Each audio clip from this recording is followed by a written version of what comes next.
चांदपुर नामक गांव में एक व्यक्ति रहा करता था जिसका नाम पंकज था। पंकज के मम्मी पापा बचपन में ही गुजर गए थे। अपने घर में वो अकेले ही बचपन से रहता है। बहुत ही साहसी व्यक्ति था। हर रोज़ शाम को अपने दोस्तों से बात करने के लिए गांव के एक मैदान में सभी लोग मिलते थे और वो लोग अपनी बातें किया करते थे। रोहन, हम लोग यार रोज इसी मैदान में आके बातें करते हैं। ऐसा करो, आज चलते हैं हवेली के पीछे वाले मार्केट में। कुछ पार्टी भी करेंगे और वहीं पर बातें भी करेंगे। क्यों, तुम लोग का क्या कहना है? अरे ना बाबा ना, मैं तो उस मार्केट में हरगिज ना जाऊं। चाहे पार्टी तुम लोग करो चाहे ना करो।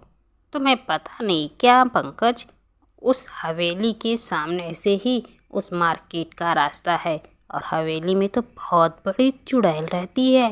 गांव का कोई भी व्यक्ति उस हवेली के सामने से गुजरता नहीं है। रोहन की बात सुन करके पंकज कहता है, हे भगवान, ये रोहन भी ना, तुम कितना डरते हो। उस चुड़ैल को कभी देखे हो? लोग कह दिए और तुम मान लिए। मैं अपने घर में अकेला रहता हूँ, मुझे किसी चीज़ से डर नहीं लगता। भूत हो, प्रेत हो, चुड़ैल हो, चोर हो, किसी भी चीज़ से नहीं। अच्छा, तुम्हें किसी चीज़ से डर नहीं लगता तो ऐसा करो, उस हवेली के आखिरी कमरे तक जाओ और वहाँ की मिट्टी लेकर आओ, तब हम मानेंगे कि तुम्हें किसी चीज़ से डर नहीं लगता। पंकज के सामने रोहन एक चुनौती रख देता है, उस आखिरी कमरे का, जो कि अभी तक किसी ने भी नहीं देखा था। अभी नीलेश कहता है, अरे यार, तुम लोग किस फालतू बातों में फंस गए। चलो ना, हम लोग अपने गांव वाले मार्केट में चलते हैं। वहाँ पर पार्टी भी करेंगे और बातें भी करेंगे। इन सब चीज़ों को छोड़ो, यहीं पर कोई हवेली नहीं जाएगा। नहीं नीलेश, अब तो मैं पक्का जाऊँगा और उस हवेली के आखिरी कमरे की मिट्टी लाऊंगा और फिर रोहन को दिखाऊंगा कि मुझे डर लगता है या नहीं। पंकज भी आवेश में आ जाता है और रोहन की चुनौती स्वीकार कर लेता है। जैसे ही रात होती है, लोग अपने अपने रूम में सो जाते हैं गहरी नींद में। तभी रोहन अपने घर से निकलता है और उस हवेली में जा पहुंचता है। जैसे ही हवेली के अंदर पहुंचता है, उसे कुछ अजीब सा फील होता है। वो चारों तरफ देखता है लेकिन कुछ भी नहीं दिखाई देता। लेकिन फिर उसके मन में आता है उसे तो इस हवेली के आखिरी कमरे तक जाना है और वो जाने लगता है। कुछ ही देर बाद पंकज हवेली के आखिरी कमरे के सामने पहुंच जाता है। लेकिन जैसे ही वहां वो पहुंचता है, बहुत ही आश्चर्य हो जाता है। उसे कुछ अजीब ढंग की एक औरत खड़ी हुई दिखती है, जिसे देखकर के पंकज बहुत ज़्यादा चौंक जाता है और वो सोचने लगता है, मुझसे पहले इस आखिरी कमरे के बाहर कौन आके खड़ा हो गया। सुनो, तुम कौन हो और इस आखिरी कमरे के बाहर क्यों खड़े हो? मेरे रास्ते से हट जाओ। मुझे इस हवेली के आखिरी कमरे की मिट्टी लेनी है, अपने दोस्तों को दिखाने के लिए। रोहन अपनी बात कर ही रहा था, तभी अचानक भयानक आवाज से वो औरत हंसने लगती है।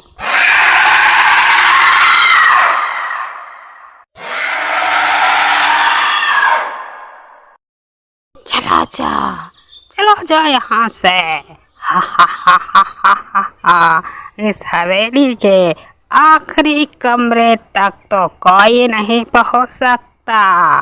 जान प्यारी है तो इस हवेली से दूर चला जा। दोबारा लौट के आने की हिम्मत भी मत करना। कभी मैं भी इस हवेली के आखिरी कमरे का राज जानने ही आई थी और आज इस हवेली में सिर्फ आप बन के घूम रही हूँ। चला जा, चला जा, दोबारा लौट के मत आना। चुड़ैल की बात सुन करके पंकज डर के मारे जमीन पर गिर जाता है और जैसे तैसे उठता है और तुरंत उस हवेली से भागने लगता है।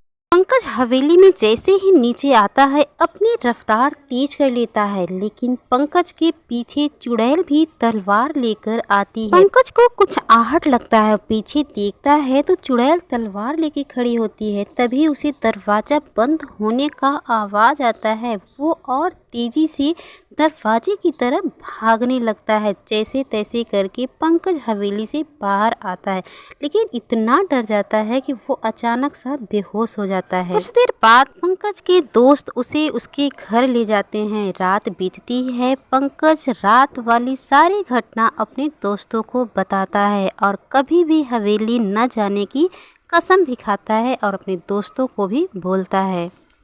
आज पंकज को यकीन हो गया था कि आत्माएं भी होती हैं, कुछ अच्छी तो कुछ बुरी। उस गांव वालों का कहना है कि आज भी उस हवेली से अजीब सी आवाजें आती हैं और आज तक कोई भी व्यक्ति उस हवेली के आखिरी कमरे तक नहीं पहुंच पाया।